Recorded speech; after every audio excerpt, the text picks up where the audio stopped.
Good morning students. आज की physics की प्रॉब्लम है। दिए गए चित्र में चार आवेशित तार से एल लंबाई का एक वर्ग बना है। इस वर्ग के केंद्र पर विद्युत क्षेत्र क्या होगा।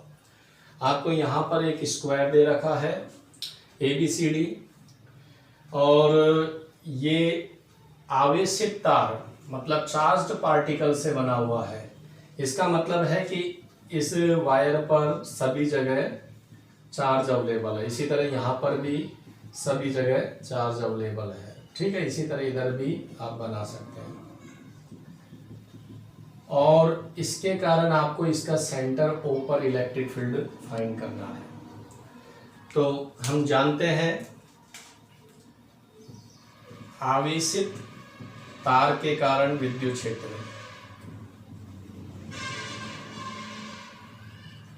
Electric field due to charge wire, finite charge के लिए, फाइनाइट वायर लेंथ के लिए।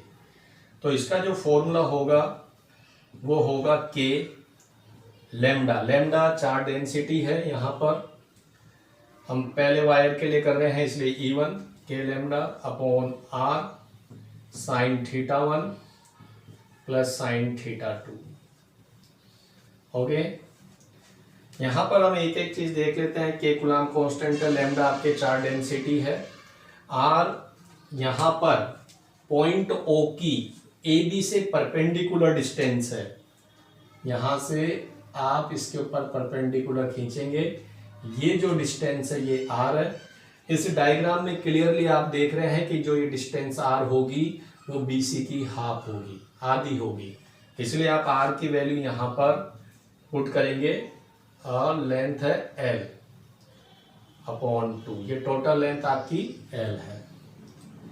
एंड थीटा 1 और थीटा 2 क्या है, आप इस पॉइंट O को A से मिलाएंगे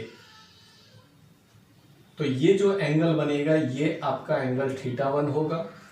इसी तरह आप इसे B से मिलाएंगे तो ये जो आपका एंगल बनेगा ये एंगल आपका थीटा 2 होगा।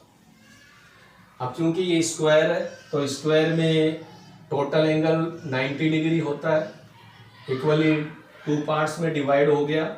इसलिए आप लिख सकते हैं कि थीटा 1 और थीटा 2 दोनों की वैल्यू 45 होगी। अब ये वैल्यू हम इक्वेशन में पुट करके सोल्व करते हैं। E1 equal to K lambda L/2 sine 45 plus sine 45 2K lambda upon L 2 sine 45, sine 45 की value 1/√2। So result is 2√2 K lambda upon L। This is the value of E1 and E1 की जो direction होगी वो इस wire के perpendicular होगी।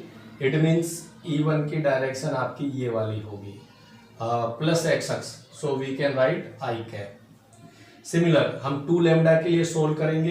2 lambda के कारण पॉइंट O पर इलेक्ट्रिक फील्ड E2 और लैम्डा की जगह आप 2 लैम्डा पुट कर देंगे तो मल्टीप्लाई कर देंगे तो आपका आंसर आ जाएगा 4√2 K lambda upon L।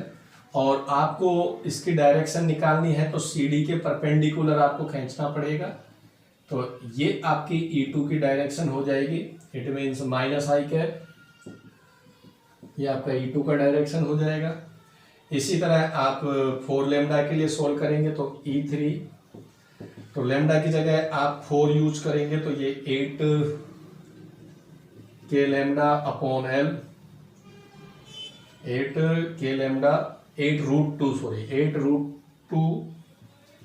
K lambda upon L और डायरेक्शन परपेंडिकुलर O की तरफ तो it means J cap and E4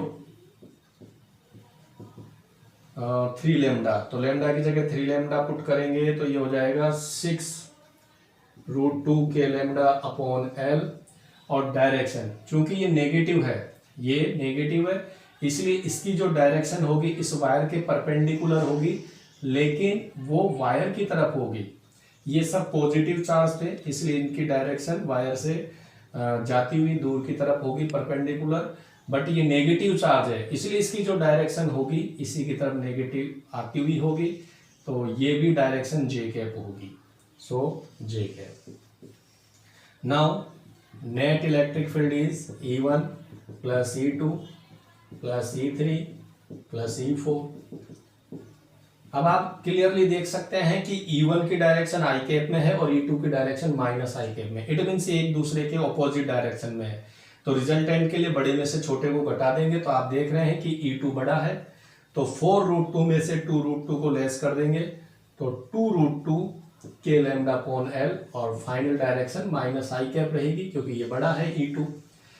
और E3 E4 दोनों की डायरेक्शन सेम है तो हम इनको जोड़ देंगे तो 8 और 6 14√2 के lambda upon L J cap. ये आपका फाइनल आंसर है।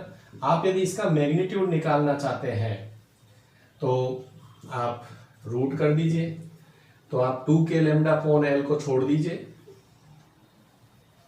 या के लैम्डा अपॉन एल को छोड़ दीजिए, और रूट में 2 और √2, 2 का स्क्वायर 4, √2 2, तो ये कितना हो जाएगा 8, एंड 14 का square 196 into 2, 196 into 2 12, 18 19 1 2 3 392, and 392 plus 8 400, 400 का √20, तो 20 के लैम्डा अपॉन एल।